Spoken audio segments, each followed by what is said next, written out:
President, and I thank you, Your Excellency. Good morning, everybody. Thank you very much. You can take your seats.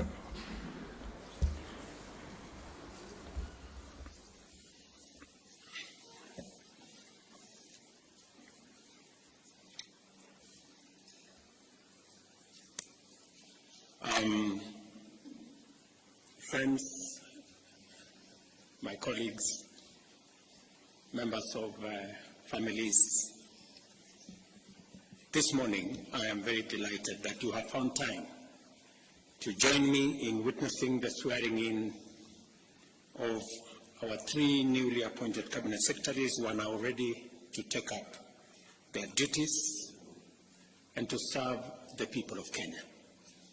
Without exception, all 3 of the new cabinet secretaries have extensive and diverse experience in both executive and legislative facets of our public service.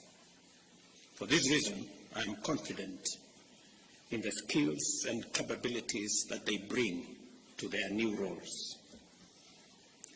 I served with Honorable Kabogo and Honorable Kagwe in the National Assembly when they were elected to the 9th Parliament, and Honorable Lee Kinyanjui later joined the legislature in the 10th Parliament.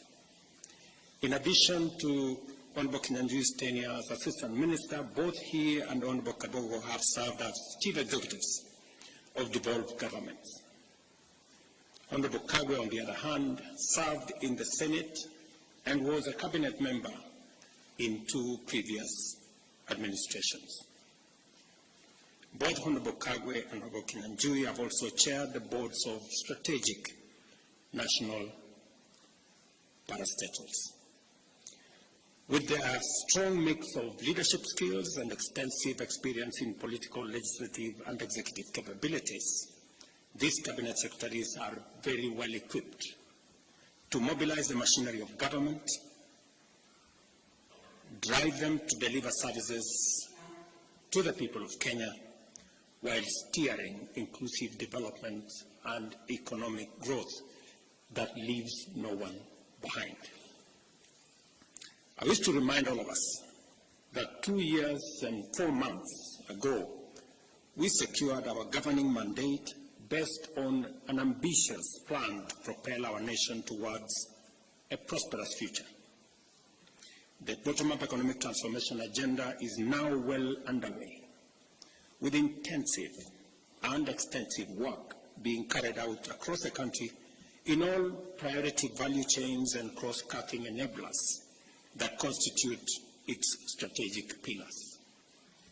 Thousands of new housing units are being built across Kenya, employing hundreds of thousands of people, facilitating transformative industrial growth in many supply chains in the construction sector, and providing opportunities for decent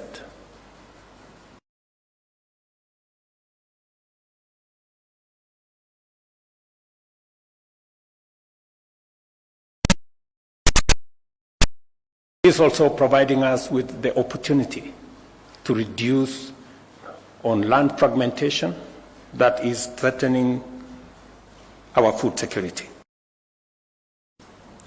On the other hand, productivity in agriculture and livestock has enabled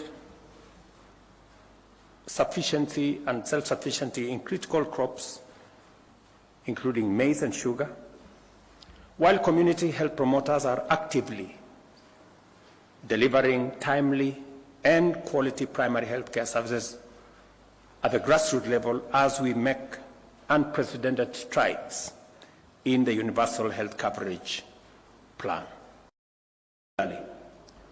The digital and creative economy of our strategy is delivering last-mile fiber optic networks and digital hubs in every ward. Thousands of Kenyans have already tapped into the opportunities this sector offers, and we are only getting started.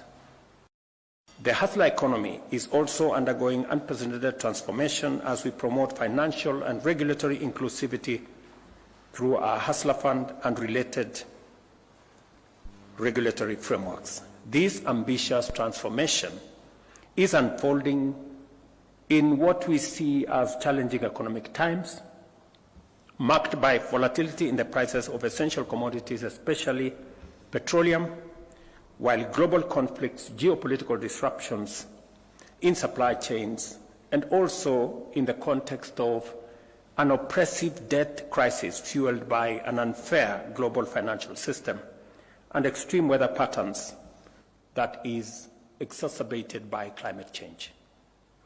These factors have complicated our post-pandemic recovery, constrained fiscal space, and diverted resources from development to debt payment, disaster recovery, and climate action. As a result, our capacity to create opportunities at a pace that addresses unemployment for the growing youth population has been severely undermined. In this daunting context, the people of Kenya have tasked us with the responsibility of undertaking a historic transformation. We acknowledge the complex and dynamic challenges before us, but we remain determined to see through the implementation of our transformation agenda. This moment calls for extraordinary ability, strength of character, steadiness of purpose, clarity of mind, and devotion to our national values and principles of governance. It also demands unity, teamwork, synergy, and goodwill within and among various teams and organizations that comprise government. The cabinet is at the heart of this ecosystem. I therefore expect you to serve the people of Kenya with dedication, professionalism, fairness, and understanding. Specifically, to my three friends. We know each other very well, and we've come a distance together. And I know for not this administration, but for the people of Kenya. At the Ministry of Agriculture, which I have some experience, there is underway a major transformation, a shift from consumption subsidies to production support. I was very impressed to see the Honorable Kagwe take on the questions from members of Parliament with great understanding of where we want to go from here. And I am sure and confident that the transformation in the agricultural sector that is necessary from enhancing productivity, adding value to what we produce, and finding the routes to market for what we have produced is going to be front and center of your leadership of the team at the Ministry of Agriculture. Just to confirm to you that the procurement of fertilizer has already been undertaken. I will look up to you for leadership on how this fertilizer is going to get to every farmer to make sure that we eliminate any impediments, any shortcomings, the correct fertilizer to the correct farmers. And we have already seen evidence of what making sure that fertilizer is available and affordable, the kind of difference it has made in the productivity of our farmers. I am also clearly aware that you will pick up on matters to do with livestock. We did commit to the dairy farmers, for example, that we will be paying a minimum of 50 shillings. That has been done over the last 6 months.